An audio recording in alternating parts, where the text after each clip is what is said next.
I was very conscious of the fact she just saved my life. Hello, dog people. Thank you for coming back to Rescued by a Dog, the podcast about dogs who have actually saved their owners' lives. I'm Laura, host of the podcast and author of the novel Not Just a Dog. Today's episode is sponsored by Operation Good Boy, a veteran-owned and operated, military-grade dog gear and veterinary-formulated supplement company. If you believe your pup deserves the highest quality gear, supplements, and treats, check out OperationGoodBoy.com and use the coupon code RescuedByADog10 at checkout for 10% off your order. Now we're going to hear from Michael, whose 6-month-old Cocker Spaniel, Honey, was his only hope for survival when his car flipped over into a ravine, trapping him inside. Oh, there you are. Hi, Michael. Hi. How are you? Good, how are you? Fine. Tell me, what is the name of the dog we're going to talk about today, and what did she look like? Honey, it's a Cocker Spaniel that was 5 months old when I got her. She's red in color, and she was a purebred Cocker Spaniel. And I got her from the Marin Humane Society. She was being hidden there because the owner, who had gotten her from a breeder, got into an abusive situation with her boyfriend. And so she took the dog there to make sure that it was safe. And rather than putting it out in the public kennels, they kept it sort of hidden in the back so that if the boyfriend came in looking for it, it wasn't there. Tell me what it was like when you first saw her, and how did you know that you needed to take her home? I was taken into a private area, and Honey came running towards me and leaped into my arms and started licking my face. Oh. So that was pretty clear. And you took her home that day? Yes, I did. So how was it adjusting when she got home? Yeah, well, I was living on a ranch in Northern California in the town of Nicasio. And so, she was only 5 months old. And so I remember she could not jump down the wall that surrounded the house. She could stand up on it, but it took her a month or so to get enough courage to take that leap down to the grass area. So what was going on in your life when you got Honey? Well, I had just had this heart attack and I was recovering from it, but I'm out there on 90 acres on the side of a mountain. And the people that I rented the house from, they told me, go get a dog. So that's how I went to the Humane Society. And we were on this ranch, and I had to have an appointment with my cardiac doctor. And so she went everywhere with me. And so we left for the appointment. And as I was backing out, and the house was up on top of a hill, I think it was 90 acres. So very isolated. For whatever reason, she took a leap from the seat that she was in, the passenger seat, towards me as I was backing up. And I remember that sort of distracted me, and I backed close to the edge and the next thing of this dirt road. And the next thing I knew, I felt the car beginning to tilt. And um, I knew that there were redwood trees all around me, but where it started to tilt was an area that didn't have a redwood tree. And so the next thing I knew, we rolled over 5 times down the embankment, And it was not a crashing sound. It was like rolling through brush. And I remember very vividly seeing Honey in in sort of in free form, not touching anything, and her paws out as we were spinning down the hill. And but then we hit a ledge and landed on top of a tree that actually came through the top of the car because we were upside down and pierced through the roof and um, pinned my legs to the steering column. And I was hanging upside down, and where I stayed from 12 o'clock one day until 7 that night, going in and out of consciousness.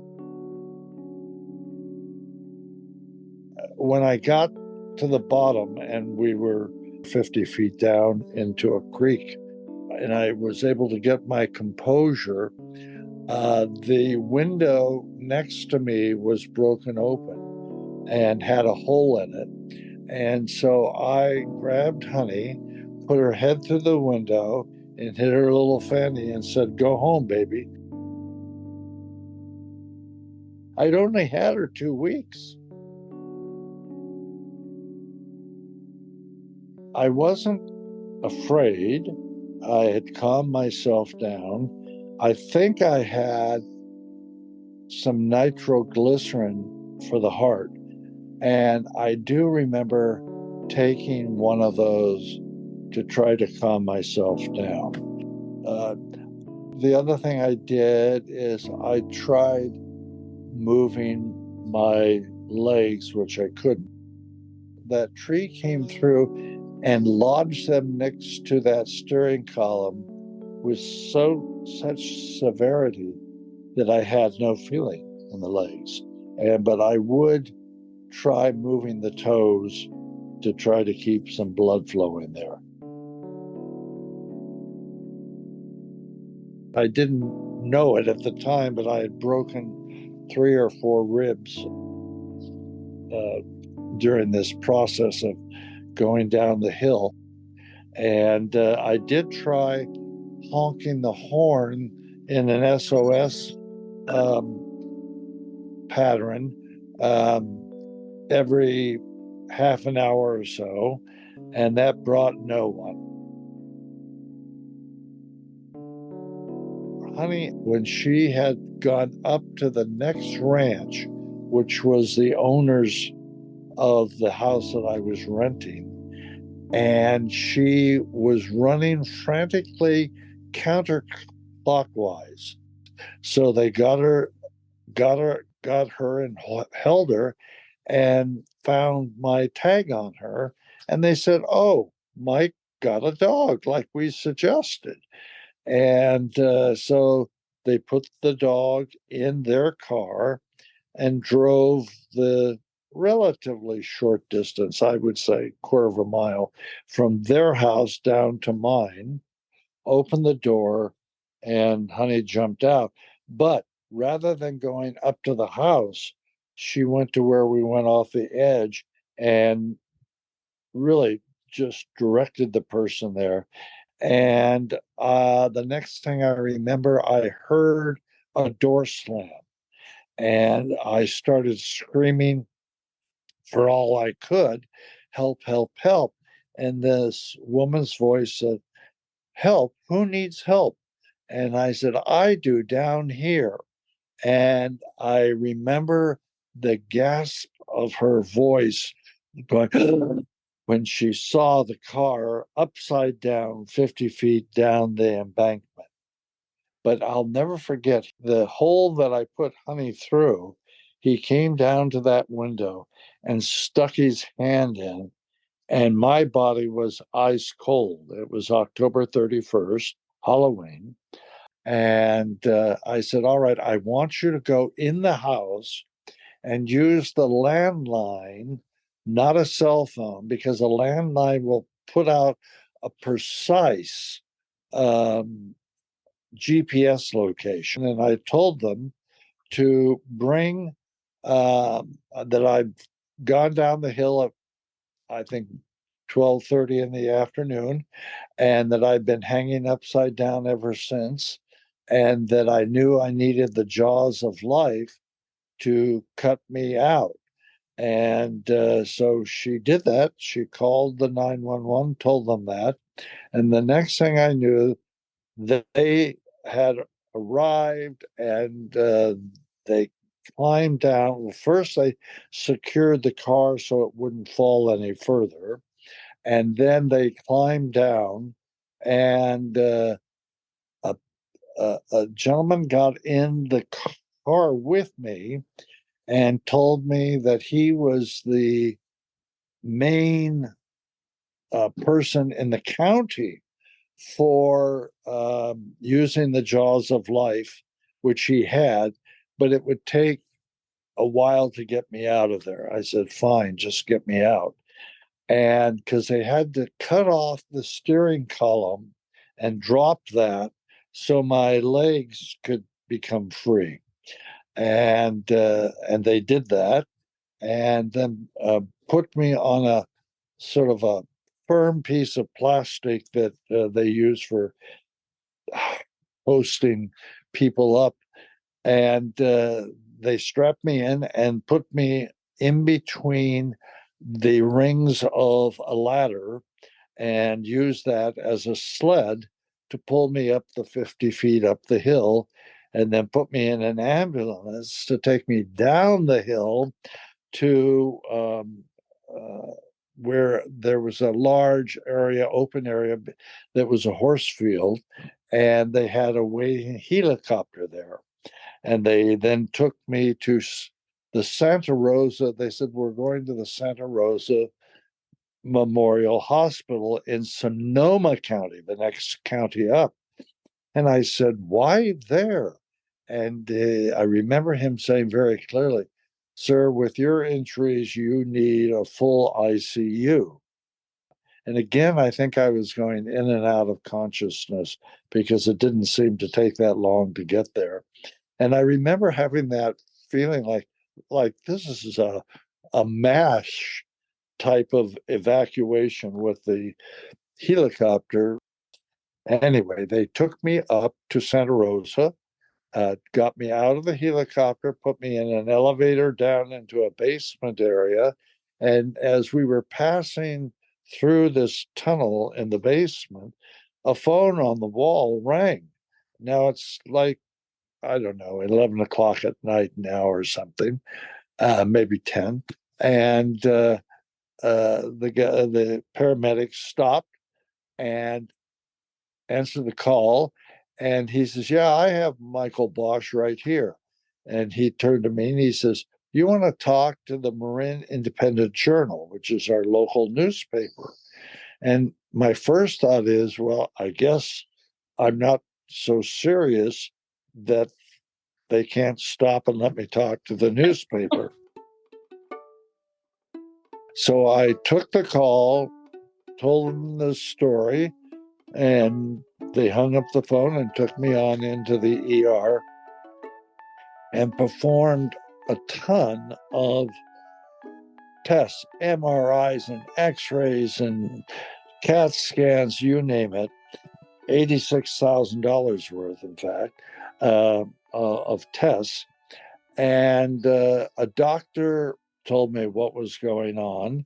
And she said, miraculously, you didn't have one single puncture wound on your body. Otherwise, you would have bled to death hanging upside down for the 6 hours you were there.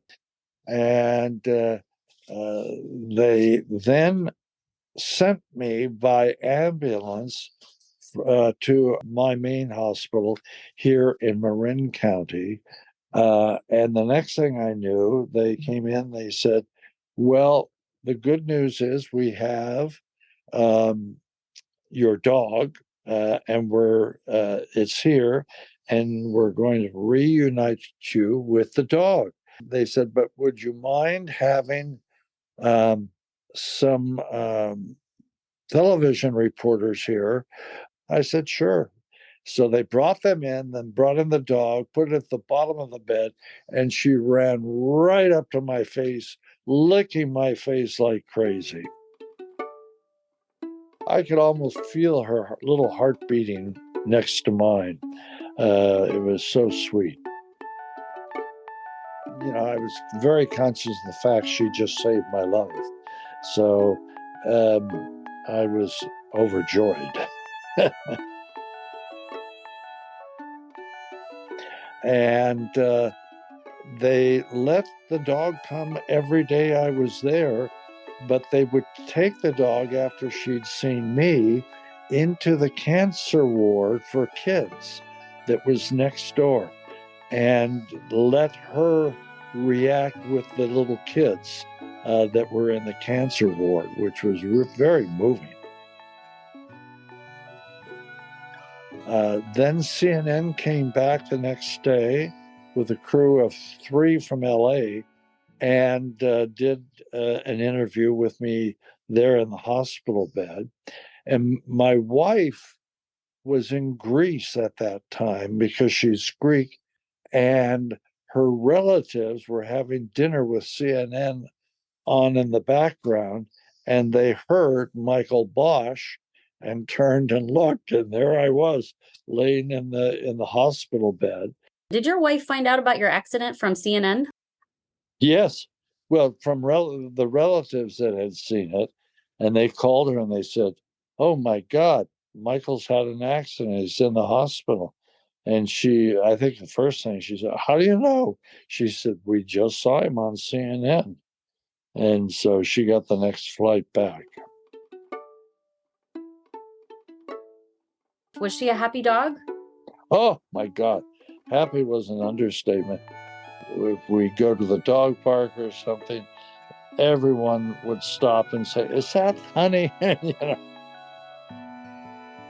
If Honey were here and understood human English, what would you like to say to her? I love you. And but she knew and understood that when I said it. Yeah.